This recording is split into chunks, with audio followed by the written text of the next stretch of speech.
No he podido recordar nada anterior a Andrómeda. Quizás ese sea mi origen, aunque no comprendo cómo se decide nacer por primera vez, ni quién lo decide. Quizás el Padre amorosísimo se enfoca en un nuevo ser, en una novedosa forma de manifestación, y hace converger su existencia en un modelo de sí mismo peculiar y nuevo. Es prodigioso que alguien pueda actualizar eso.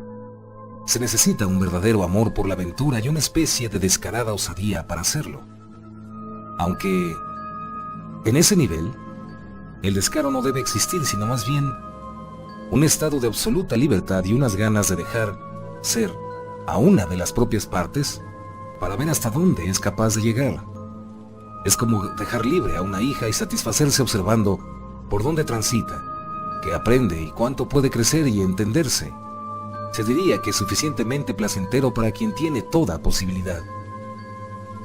Estoy lejos de entender a Dios, pero si Él me creó en Andrómeda y luego me dejó libre, pero ha mantenido una observación y vigilancia sobre mi persona, regocijándose con mis experiencias y aprendizajes, cuidando de que no me pase de mis propios límites, enviándome protectores cada vez que cometo errores y dándome paso a un nuevo escalón cuando logro acercarme a Él. No puedo más que sentir admiración y respeto hacia su magnificencia. No creo haber sido creado por azar y sin una intención, pero esta todavía no la puedo entender. Aunque comienzo a vislumbrar su sentido y dirección, y esta no es más que la expansión en mi capacidad de amar. Junto conmigo creó a otro ser y mi vida en Andrómeda se ligó a su existencia en forma total. La civilización de Andrómeda ocupaba en aquel entonces un alto nivel de jerarquía del universo. Sabíamos de la existencia de civilizaciones más avanzadas que la nuestra y de innumerables mundos en diferentes grados de maduración. He descubierto que en Aljón existe un grado más maduro que Andrómeda y que más allá de Aljón se encuentran civilizaciones aún más expandidas de las cuales no conozco ni siquiera el nombre. En estas vidas he estado en contacto con varios descendientes de Aljón y con algunos aljonitas originales, como el capitán Damency. A él lo escuché, pero no me puedo ni siquiera imaginar el estado de su propia conciencia tan diferente y avanzada con respecto a la mía propia. También he conocido a otros exiliados de Andrómeda. En Andrómeda se recibe la notificación de la creación de nuevos seres y en mi caso, la noticia del nacimiento de almas gemelas. Mi nombre original era Adaesus y el de mi compañera, Balikai. En Andrómeda todo el tiempo se penetra y se es penetrado en un constante estado de amor. Balikai y yo lo empezamos a experimentar desde muy pequeños. Andrómeda había resuelto en aquella época la mayor parte de sus problemas políticos y de mantenimiento. El gobierno estaba unificado y su dirección era espiritual. Los líderes gobernantes eran grandes iniciados y la población estaba consciente de que el desarrollo consistía en una incrementada capacidad para mantener y expander el contacto con el espíritu a través de prácticas de meditación. Los problemas de alimentación, vivienda y vestido estaban prácticamente resueltos y tanto yo como Balikai fuimos entrenados a permanecer en un estado meditativo casi constante. La arquitectura de Andrómeda era de una geometría equilibrada y perfecta. Además de las viviendas existían grandes centros de meditación, en los cuales se reunían miles de habitantes divididos de acuerdo al nivel de conciencia que habían alcanzado. El edificio principal de todo el conjunto arquitectónico estaba situado en una posición privilegiada y consistía en una enorme cúpula de cristal, en cuyo centro se mantenía encendida una fuente energética de elevada frecuencia e intensidad. En este templo se realizaban las iniciaciones de los nuevos seres, y cuando alguien lograba cambiar de estado, se le llevaba ahí para ayudarlo a incrementar su energía vital. La comunicación entre los habitantes era directa, es decir, telepática, y su profundidad dependía del grado de las relaciones. Existían parejas que casi siempre habían sido creadas en forma simultánea, y cuya estructura mental y emocional les permitía una capacidad de unificación prácticamente total. Los nuevos seres eran concebidos en forma parecida a la humana, pero en cuanto a las cuestiones físicas, eso se realizaba después del logro de un acoplamiento energético perfecto, y una visualización adecuada del enfoque de la porción divina por manifestarse. La relación física fuera de este proceso de concepción era directa, es decir, a través de una penetración energética y no física.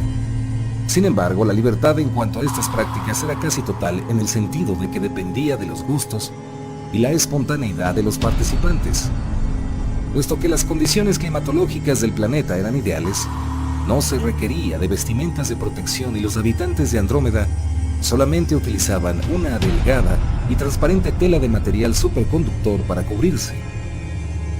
Los niños y jóvenes eran entrenados en la práctica de la meditación, del conocimiento y manejo de la energía corporal y mental y de las ciencias y artes que por aquel entonces ya habían alcanzado un alto grado de sofisticación. Se utilizaba la visión remota para conocer otros planetas y parajes del universo, pero también se viajaba en naves espaciales tanto para realizar intercambios con otras civilizaciones como para conocer otras regiones del universo. La educación de la juventud incluía estos viajes y el aprendizaje del manejo de los dispositivos para realizarlos. Además, se enseñaban los principales lenguajes utilizados por diferentes civilizaciones de la misma y distintas galaxias y la historia y características de ellas. El espacio era conocido hasta en su más fundamental estructura, lo que permitía grandes hazañas de modificación de su curvatura. Se conocían las principales rutas energéticas lineales creadas por la jerarquía que servían para transitar entre diferentes zonas del universo. La zona prohibida del universo, poblada por planetas en desarrollo y civilizaciones nacientes, era conocida con exactitud en sus fronteras. Los jóvenes sabían que penetrar en ella no era permitido por el necesario aislamiento que la jerarquía había decretado a fin de evitar alteraciones en sus procesos de desarrollo y maduración. Estos estaban a cargo de la cúpula de la jerarquía. Esta, formada por los seres de más alto desarrollo espiritual de todo el universo, eran los únicos capaces de detectar y comprender los designios del Padre amorosísimo. La penetración a la zona prohibida era castigada con el exilio en algún planeta de aprendizaje correctivo como la Tierra. Se había establecido un convenio entre Andrómeda y Aljon que permitía a los niños de ambas civilizaciones visitarse y conocerse. Los habitantes de Aljon ocupaban un nivel de desarrollo superior a los de Andrómeda. Este se manifestaba en algunas conductas como la transportación a través de la desestructuración atómica. De hecho, los habitantes de Aljon prácticamente ya no utilizaban naves para viajar, sino que se desmaterializaban en una región y materializaban en otra a voluntad. Se sabía que civilizaciones aún más adelantadas vivían en un estado similar a la de la latice del espacio-tiempo. Y para ellos ni la distancia ni el tiempo existían, por lo que podían enfocarse en cualquier región del universo sin necesidad de teletransportarse. Ni siquiera los habitantes de Aljon habían logrado realizar tal portento, pero sus procedimientos de reestructuración atómica y molecular eran bastante avanzados con respecto a los de Andrómeda.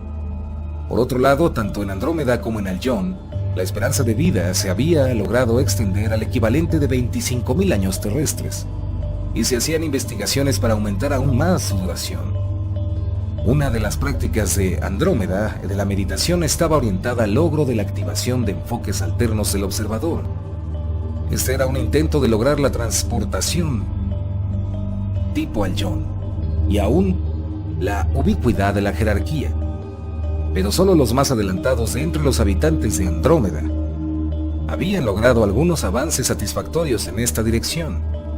En cambio, Andrómeda gozaba de un merecido prestigio, aún entre la cúpula de la jerarquía, por el impulso y desarrollo del centro emocional de sus habitantes. La condición de permanencia en un estado de amor era un logro sólido de la civilización andromeica.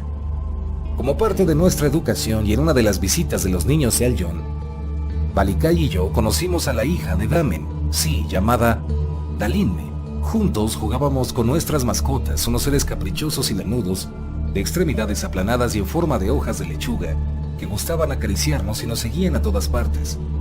La niña era primorosa y a través de ella conocimos las costumbres de Aljon, y ella las nuestras. Balikai y yo teníamos planeado dedicar algún tiempo a viajar y conocer otros planetas. Hicimos la solicitud al Consejo Kármico y este la aceptó. Nos preparamos durante 5 años estelares, y en este lapso nuestro amor se engrandeció y profundizó. Casi no nos separábamos, y lo que más nos gustaba era la creación y el deleite de cuerpos mentales novedosos y la música. Esta última era de una originalidad pasmosa. Las grandes obras musicales eran matemáticamente perfectas y representaban diferentes modelos de la organización del universo y sus habitantes. Durante jornadas interminables la escuchábamos caminando de estado emocional y transformándonos en los seres que esa música celestial quería representar. El ego era una estructura prácticamente desconocida en Andrómeda. Cada quien ahí se sentía diferente, pero simultáneamente igual al resto. Era muy claro para todos que el camino implicaba un ser uno mismo, en ausencia de definiciones, y todos buscaban oportunidades para expandirse. El amor entre Balikai y yo era una de esas oportunidades, y ambos lo sabíamos.